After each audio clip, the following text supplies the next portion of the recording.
como o governo tem uma base maior, com o quórum aumentando, logicamente, a chance de termos um resultado positivo aumentou bastante.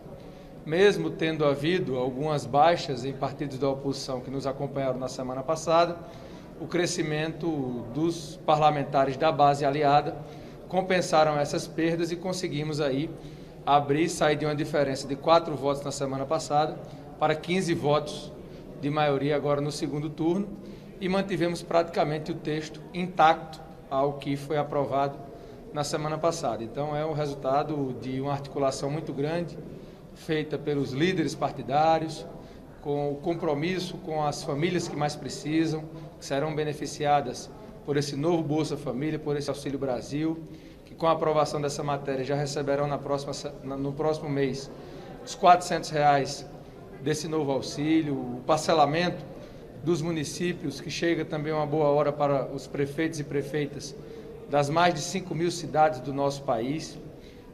Tivemos o cuidado de dialogar também com os estados, acatamos as sugestões de poder incluir na prioridade do teto dos precatórios, além das requisições de pequeno valor, dos idosos, dos portadores de deficiência, dos portadores de doenças graves, os recursos do Fundef, que na nossa avaliação também ajudou muito, porque tivemos aí o apoio das bancadas que reconhecem o compromisso com a educação.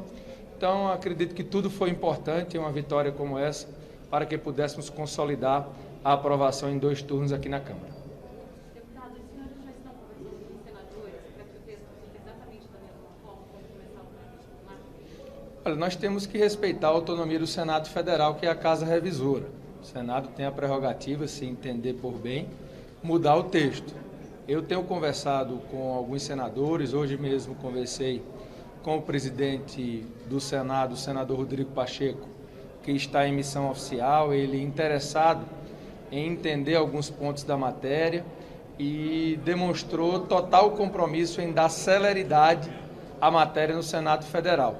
O trâmite, acredito que quando ele voltar de viagem ele deve publicizar, mas que até mesmo antes de votarmos na comissão, nós combinamos absolutamente tudo com o presidente das duas casas, para que a ideia central do texto pudesse ter sido antecipadamente dividida tanto aqui na Câmara como no Senado, o que, na minha avaliação, irá facilitar o trâmite no Senado Federal. Mas lá é um pouco mais difícil, né?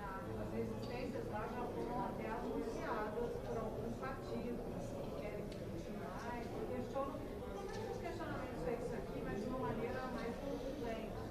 Lá o governo não tem, né, uma maioria tão pesada. Olha, também se dizia no início dessa semana, com tudo que aconteceu aí da semana passada, até chegarmos ao dia de hoje, que a matéria possivelmente não passaria aqui na Câmara e tivemos uma maioria maior do que foi na semana passada. Então, essas especulações, na minha avaliação, elas às vezes se consolidam, às vezes não. Então, eu estou confiante de que o interesse da população nesse momento vai falar mais alto do que qualquer outro interesse. O nosso texto ele foi feito para as pessoas que mais precisam, foi feito para os municípios, foi feito para garantir a compra das vacinas, foi feito para garantir o auxílio para as famílias dos monoparentais. Então, o nosso texto ele é muito claro, ele é muito defensável, ele continua a respeitar o arcabouço fiscal do nosso país, estamos mantendo o teto de gastos, estamos conseguindo, através desse movimento que foi feito, garantir que todas essas despesas, tanto desse ano como do ano que vem, estarão abaixo do teto de gastos. Isso, na minha avaliação, é a maior conquista, porque estamos, com isso, preservando essa lei do teto que foi aprovada aqui na Câmara lá em 2016. Antecipamos a sua revisão por causa da pandemia, porque quando se aprovou essa lei nós não esperávamos, ninguém sabia que iríamos enfrentar uma pandemia que só aqui no Brasil iria matar 600 mil pessoas. Garantimos que a antecipação dessa revisão ela se dará até o final da vigência da lei do teto de gastos, ou seja, estamos trazendo previsibilidade, que é aquilo que é mais caro nesse momento, principalmente para o mercado, para quem analisa as contas públicas. Então, eu estou com a sensação do dever cumprido, de que procurei ser justo para com quem mais precisa e responsável para com o futuro do país. Apesar das críticas dos economistas, a questão de dança no cálculo do teto é casuística, está sendo feita por conta de uma inflação maior esse ano e pode precisar ser revisada novamente nos próximos anos? Você está tranquilo? Eu estou tranquilo, irei hoje ter o sono talvez mais tranquilo da minha vida, porque pude aqui, enquanto parlamentar federal, ter relatado uma matéria tão importante para as pessoas que estão mais precisando.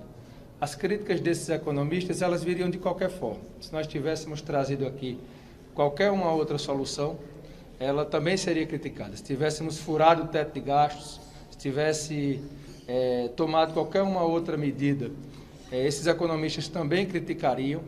As críticas deles eu respeito, mas que elas não podem interferir quando o Congresso Nacional, que tem a delegação do povo brasileiro, decide politicamente votar uma matéria para sinalizar e dizer que nós estamos preocupados, sim, com quem nesse momento está passando necessidade, com quem nesse momento não consegue comprar aquilo que comprava um ano atrás com a mesma quantia de dinheiro, que a inflação corroeu esse programa social.